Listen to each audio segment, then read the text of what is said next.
New York Mets baseball. We're almost a full month into the season. This is my first real episode about the Metros. And, I think the approach I've taken to this season so far has been very relaxed and very casual because we were riding lightning last year. It was riding on the edge of our seat, chasing the dragon nonstop for 162 games, and it wore me out. And then look what happened. First round exit to the pods. So this year it's like, all right, I'm handling bad news like a freaking champion this season. Edwin Diaz goes down, no big deal. Other guys will fill in, other guys will step up. We're still making the playoffs. Jose Quintana goes down. Omar Narvaez goes down. Justin motherfrickin' Verlander goes down. We've had injuries left and right, and you know what? We're 11-6.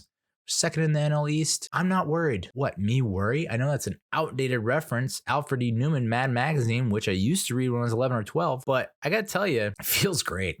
It feels great to not get in the mud and not get into these wars on Twitter every single day about the freaking lineup. Are we winning games? Yes or no? Are we above 500? Yes or no? You are allowed to yell at me and spit hot fire if we get below 500 for an extended period of time. For like more than a week. If we're below 500, great. Lay it on me. But as long as we're winning games, and I do not care how ugly these wins are, I am completely fine with the state of the union right now. That's all I gotta say. I'm not fine about the new sponsor patch. That thing stinks. A big white square with very tiny font lettering that you can't read. And it looks even worse on the away uniforms where it's all gray. And then you have this big white square staring you in the face when you're looking at the picture of the batter or whatever. Awful. It's Phillies colors, which I failed to realize at first. And it just doesn't make it's from a design aspect. It doesn't make sense to have this big, massive white square and then this one line of red text. I just don't, it's ugly. And what sucks about saying it's ugly is it's for a hospital. Like it's for a place that takes care of the ill and the sick and the maladies of, people suffering from poor health and poor medical conditions. So I feel really bad saying that it sucks because it's doing good for the community. There was talk about how it's going to be changed. I don't think it's been changed yet. And this is one of those things where there's no way that Uncle Steve Cohen got his eyes on that thing. Not a chance. Because there's no way he looks at that and goes, yep, approved.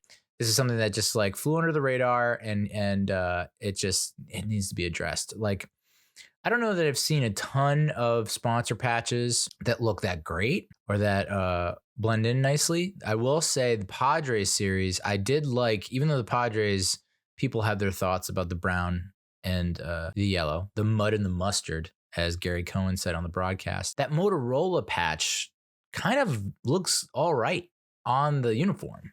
So they got to figure it out. Also weird that like Motorola seems like a big telecommunications company. New York Presbyterian is like a very local hospital. I'm not knocking the hospital, but I'm saying, didn't we have like a Super Bowl commercial? Like what? We couldn't get anyone to buy into a potential World Series contender? Burger King? I don't know. Very interesting with the sponsor patch. The pitch clock. I haven't talked a lot about it. My mother is vehemently against this thing. I don't know why. It's like, Mom, you would think that you would want to you don't want to waste any time at your level in life. I don't think anyone wants to wait. I'm thinking that way. I know that. Like, I don't want to waste any time. I'm freaking 42. I don't want to waste a goddamn second anymore. It's just life is precious. It's short. Like we gotta keep moving. So I think I said this on a previous episode, but it bears repeating, dude. I was a pitcher. I sucked, but I played D3 college baseball. I was a pitcher and I moved very quickly, and I will spit in the face of anyone that challenges me on that. I will not do that. I will spit on the ground as a sign of gesture of protest. But what I'm saying is I moved quick. And I think most pitchers that move, like the pitchers that move slow, I'm sure that gets under the skin of the batter, the hitter, but it also puts your friggin' defense to sleep. They mentioned in one of the broadcasts that they've talked. I mean, they mention the time clock every broadcast, and how could you not? I mean, it's a pretty radical change for the sport that's been around for friggin' 200 years. So I think Ronnie was saying, like, I think the defense plays better with this pitch clock because they're more in tune. They're paying more attention. They're not like dazing off or picking daffodils in the outfield. And it's like, yeah, that makes sense. And a major reason why I moved quick on the mound was because in a not so much a hurried state, but I think the hitter doesn't give the hitter a lot of time to think or to react or to understand what's going on. It's almost like an assault, an attack. I'm on the offense, you're on the defense, motherfucker.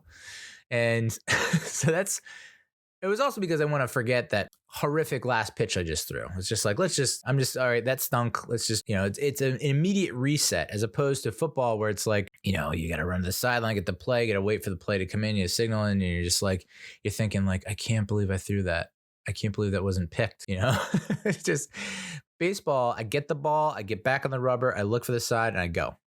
I mean, I think I mentioned this before, but there was a pitcher for the Mets back in the day. I want to say Steve Traxel in 2003, 2004, maybe it was 2001, 2002. He was around for a few years. The broadcast team, I don't think it was SNY at the time because SNY didn't come around until 2006. But before 2006, I think it was like Fox Sports, FSN. They used to put up a friggin' clock. They used to put up a clock to show you how long it takes for Steve Traxel to get his ass on the rubber and throw a pitch. And it was way too long. There are people arguing that like it ruins the experience at the ballpark. I can understand that argument. I have not been to a game yet, but I would imagine that it doesn't give you a lot of time to kind of converse, talk, socialize, go get a beer, go get a food, go to the bathroom. I don't know. I mean, you can go early if you want. You can also, I'm pretty sure you can hang out afterwards at the bar that's right there. McFadden's? No, maybe not. Anyway, the pitch clock, everyone's talking about how it's impacted the pitchers, the hitters. Like we've seen some clock violations, which is funny to think about when you're talking about baseball. I don't know that it's ultimately, I know that it ended one spring training game. I cannot see that happening in a regular season game. It's just, if that happens, it's like, I don't know. And if it happens in the playoffs, I mean, I can't imagine it happening in the playoffs. I just think people, by the time the playoffs come around in 2 years, after the regular season is done, I think a lot of players and teams are just going to be used to it. I think it's just pace of play has improved. It's quickened, and games are like 2.5 hours, a little over 2.5 hours, which is great on weekdays for an old fuck like me who wants to get to bed at a reasonable hour. Like, I'm for the pitch clock. What no one has really talked about, or that the people are starting to talk about now that we're 3 weeks into the season, almost a month into the season, is stolen bases are way up.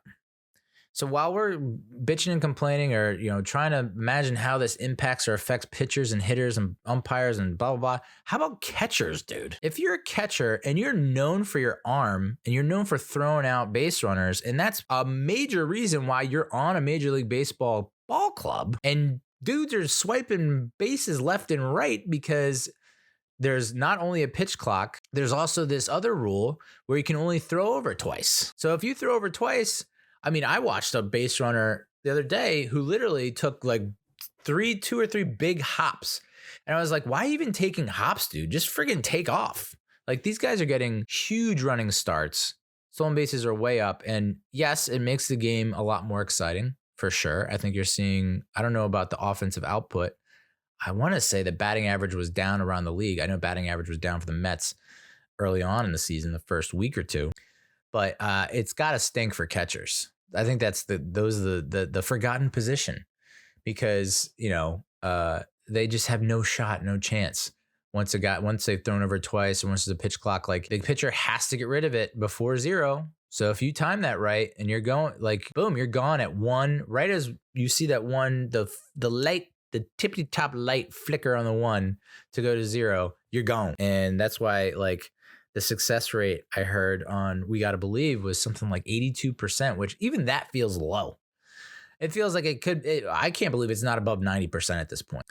So, yeah, I feel for catchers. It stinks for a lot of catchers. Like, think about a catcher that has spent the majority of his life, maybe even like a Francisco Alvarez, where it's like he's 21 and maybe he'll adjust, but you've made your bread and butter, or say your bread and butter is throwing guys out, and now that's cannot be your bread and butter anymore. So you're like, you gone.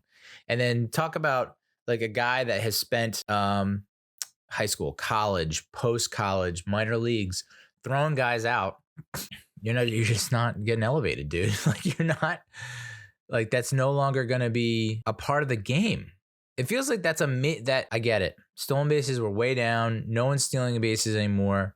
You think about like Ricky Henderson and Vince Coleman and even friggin' Roger Cedeno, like the guys that were like, it was normal for them to steal 60 plus bases in a season. We just have not really seen that at all in the past decade or more. But now it feels like they've gone to the other extreme, and now you're going to see guys with like friggin' 100 stolen bases a year. So I guess it does create opportunities for guys that are strictly base stealers.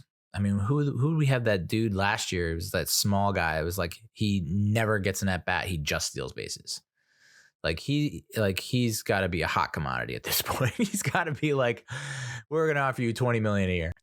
So I mean, like Marte's stolen base count is up significantly. Nimmo's stealing bases. I think you're gonna see hopefully Lindor start stealing more bases. So I just feel for the catchers. I'm not saying I'm against it. It just feels like if you had any to be a defensive catcher, was a major aspect of that position's how he gauged that position, and now it's just not part of the game anymore. Like, it just whatever. So those are the two major big news items that I felt the need to comment on.